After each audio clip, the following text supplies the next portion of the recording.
ओम श्री शक्ति नमः। ओम श्री शक्ति नमः। ओम श्री शक्ति नमः। ओम श्री शक्ति नमः। ओम श्री शक्ति नमः। वन और आश्रमों के धर्म का निरूपण। मुनियों ने कहा, ब्राह्मण, हम वन धर्म और आश्रम धर्म का विशेष रूप से वर्णन सुनना चाहते हैं। विप्रवर, हम उसी का वर्णन कीजिए। व्याची बोले, दिविजवरों, हम मैं कर्मठ, ब्राह्मण, क्षत्रिय, वैश्य और शूद्र इन चारों वर्णों के धर्म का वर्णन करूँगा।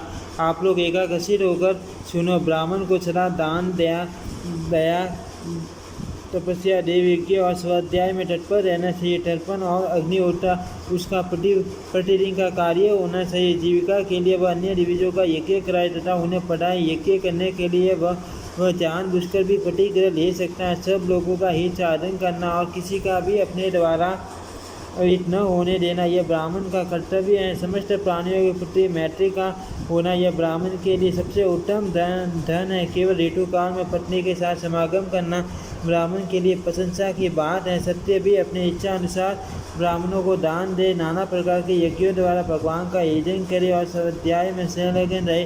शस्त्र चलाकर जीवन निर्वाह करना और पृथ्वी का पालन करना ये दो क्षत्रिय की मुख्य जीविकाएं हैं। उनमें भी पृथ्वी की रक्षा उसके लिए मुख्य आजीविका है। पृथ्वी का पालन करने से ही राजा कृतार्थ होते हैं, क्योंकि उसी से उनके यज्ञ आदि कार्यों की रक्षा होती है।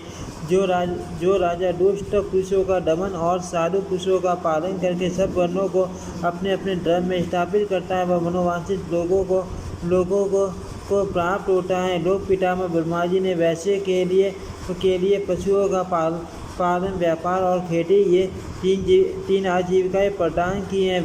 वेदों का अध्ययन, यज्ञ, धर्म तथा नित्य और नैमित्तिक आदि कर्मों का अनुष्ठान वैश्य के लिए भी उत्तम है। शूद्र देवी जातियों की सेवा का कार्य करे और उसी से अर्थोपार्जन करके अपना जीवन निर्वाह करे। अपना खरीद बिक्री या शिल्प कर्म के द्वारा धन पैदा करके उससे जीविका चलाए। शूद्र भी दान दे और मंत्रहीन पाक यज्ञों द्वारा यजन करे। वह श्राद्ध आदि सब कार्य बिना मंत्र के कर सकता है। व्रती आदि का भरण पोषण करने के लिए सबके लिए संग्रह आवश्यक है। ऋतुकाल के समय अपनी पत्नी के पास जाना, सब प्राणियों के प्रति दया भाव रखना, शीत उष्ण आदि द्वंद्वों को सहन करना, अभिमान न रखना, सत्य बोलना, पवित्रता पूर्वक रहना, किसी को कष्ट न पहुंचाना, सबका मंगल करना, प्रिय वचन बोलना, सबकी प्रति मैत्री का भाव रखना, किसी वस्तु की कामना न करना, कृपणता न करना तथा किसी के भी दोष न देखना। ये सभी वर्णों के सामान्य रूप से उत्तम गुण बताए गए हैं। चारों आश्रमों के लिए भी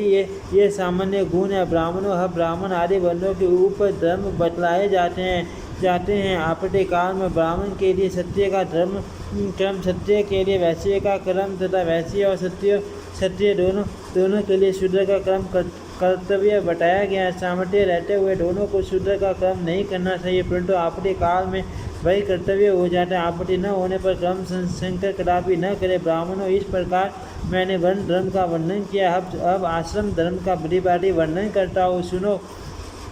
उपनयन संस्कार होने पर ब्रह्मचारी बालक एकादशी हो गुरु के घर पर रहते हुए वेदों का अध्ययन करे, 100 सदाचार का पालन करते हुए गुरु की सेवा करे, पवित्र बुद्धि से व्रत के पालन पूर्वक वेदों की शिक्षा ग्रहण करे। दोनों संध्याओं के समय एकादशी हो, सूर्योपासना, अग्निहोत्र और गुरु का अभिवादन करे। गुरुदेव खड़े हो तो स्वयं भी खड़ा रहे, वे जाते हो तो पीछे जाए और वे बैठे हो तो उनसे नीचे आसन पर बैठे। शिष्य को चाहिए कि वह गुरु के विपरीत कोई आसन न करे। उन्हीं की आज्ञा से उनके सामने बैठ कर एकादशी से वेद का अध्ययन करे। गुरु का आदेश मिलने पर भिक्षा का अन्न ग्रहण करे। जब आचार्य पहले स्नान कर ले तो स्वयं जल में प्रवेश करके अवगाहन करे। प्रतिदिन प्राप्त काल आचार्य के लिए समिधा और जल आदि ले आए। जब ग्रहण करने के योग्य वेदों का पूर्ण रूप से अध्ययन कर ले, तब विद्वान पुरुष गुरु दक्षिणा देकर गुरु की आज्ञा ले गृहस्थाश्रम में प्रवेश करे। विधि पूर्वक योग्य स्त्री से विवाह करके अपने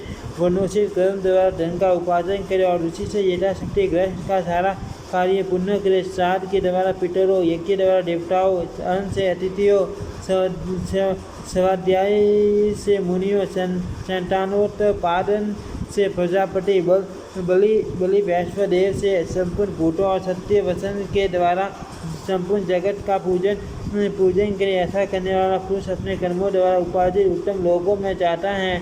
भिक्षा पर निर्वाह करने वाले सन्यासी और ब्रह्मचारी भी गृहस्थों के ही अवलंब से रहते हैं। अतः गृहस्थी आश्रम श्रेष्ठ माना गया है। जो ब्राह्मण वेदा अध्ययन, तीर्थ स्नान और पृथ्वी के दर्शन के लिए भूतल पर भ्रमण करते हैं, जिनका कोई घर नहीं है, जो प्राय निराश रहते हैं और जहाँ संध्या हो गई वहाँ डेरा डाल देते हैं, ऐसे लोगों का सहारा और आधार गृहस्थ ही है। पूर्वक दिविज सब जब घर पर पधारे तो मधुर वाणी से सदा उनका स्वागत सत्कार करना चाहिए। उन्हें शय्या, आसन और भोजन देना चाहिए। जिसके घर से अतिथि निराश होकर लौटता है वह उसे अपना पाप दे बदले में उसका पुण्य लेकर चल देता है। गृहस्थ पुरुष में दूसरों के प्रति अवहेलना, अपने में अहंकार, दम्भ, पर निंदा, दूसरों पर चोट करने की प्रवृत्ति और कटु वचन बोलने का स्वभाव होना अच्छा नहीं माना गया। जो गृहस्थ इस प्रकार उत्तम विधि का पालन करता है वह सब प्रकार के बंधनों से मुक्त हो उत्तम लोकों में जाता है। गृहस्थ पुरुष बुढ़ापा आने पर अपनी स्त्री का भार पुत्रों को सौंप दे और स्वयं तपस्या के लिए वन में चला जाए अथवा स्त्री को भी साथ ही लेटा जाए। वहाँ पत्तियाँ मूल और फल आदि का आहार करते हुए पृथ्वी पर चयन करे। जिसके शयन करे। सिर के बाल दाढ़ी और मूछ न कटाए। वानप्रस्थ मुनि के लिए अपना लोग अतिथि हैं। वह मर्ग, श्रम, कांस और कुश आदि की कौपिन एवं साधन धारण करे। उसके लिए तीनों समय स्नान करना उत्तम माना गया है। देव पूजन, होम, संपूर्ण अतिथियों का पूजन, भिक्षा और प्राणियों को बलि समर्पण, ये सब बातें वानप्रस्थ के लिए श्रेष्ठ मानी गई हैं। वह अपने शरीर में जंगली फल आदि के तेल लगा सकता है। उसका मुख्य कर्तव्य है तपस्या, शीत और उष्ण आदि द्वंद्वों का चयन। जो वानप्रस्थ मुनि नियम पूर्वक रहकर पूर्वोक्त रूप से अपने कर्तव्य का पालन करता है वह अग्नि की भांति अपने सब दोषों को जला देता और सनातन लोगों को प्राप्त होता है। मुनीषी पुरुष जो भिक्षु का सतोष आश्रम बतलाते हैं उसके स्वरूप का वर्णन सुनो। भिक्षुक को चाहिए कि पुत्र, धन, स्त्री के प्रति स्नेह का त्याग करे और ईर्ष्या रहित होकर सतुट आश्रम में जाए। उसी को संन्यास आश्रम भी कहते हैं। सन्यासी को समस्त तैवर्णिक कर्मों के आरंभ का त्याग करना चाहिए। वह मित्र और शत्रु में सम्मान भाव रखे। सब प्राणियों का मित्र बना रहे। जरायुज और अंडज आदि किसी भी प्राणी के साथ मन और वाणी और क्रिया द्वारा कभी द्रोह न करे। वह सब प्रकार की आसक्तियों को त्याग दे। गाँव में 1 रात और नगर में 5 रात से अधिक न रहे। पशु पक्षी आदि के प्रति न तो उसका राग हो और न द्वेष ही रहे। जीवन निर्वाह के लिए वह उस वन वाले मनुष्यों के घर पर भिक्षा के लिए जाए। वह भी ऐसे समय में जब कि रसोई की आग बुझ गई हो और घर के सब लोग खा पी सूखे हो। भिक्षा न मिलने पर खेद और मिलने पर हंस न माने। भिक्षा उतनी ही ले जिससे प्राण यात्रा होती रहे। विषया शक्ति से वह नितांत दूर रहे। अधिक आदर सत्कार की प्राप्ति को घृणा की दृष्टि से देखे, क्योंकि अधिक आदर सत्कार मिलने पर सन्यासी अन्य बंधनों से मुक्त होने पर भी बंध जाता है। काम, क्रोध, दर्प, लोभ और मोह आदि जितने दोष है उन सब का त्याग करके सन्यासी ममता रहित हो सर्वत्र विचरता है। जो संपूर्ण प्राणियों को अभय दान देकर पृथ्वी पर विचरता रहता है उस देहाभिमान से मुक्त यदि को कहीं भय नहीं होता। जो ब्राह्मण अग्निहोत्र भावना द्वारा शरीर में स्थापित करके अपने मुख में भिक्षा प्राप्त अन्न रूपी हविष्य डालकर उस शरीरस्थ अग्नि को आहुति देता है वह संचित अग्नि के द्वारा उत्तम लोकों में जाता है। जो दिव्य पवित्र एवं संयत बुद्धि से युक्त हो शास्त्रोक्त विधि से मोक्ष आश्रम का पालन करता है वह बिना ईंधन की प्रज्वलित अग्नि के सदस्य शांत तेजोमय ब्रह्मलोक में जाता है। ओम श्री शक्ति नमः। ओम श्री शक्ति नमः। ओम श्री शक्ति नमः। ओम श्री शक्ति नमः।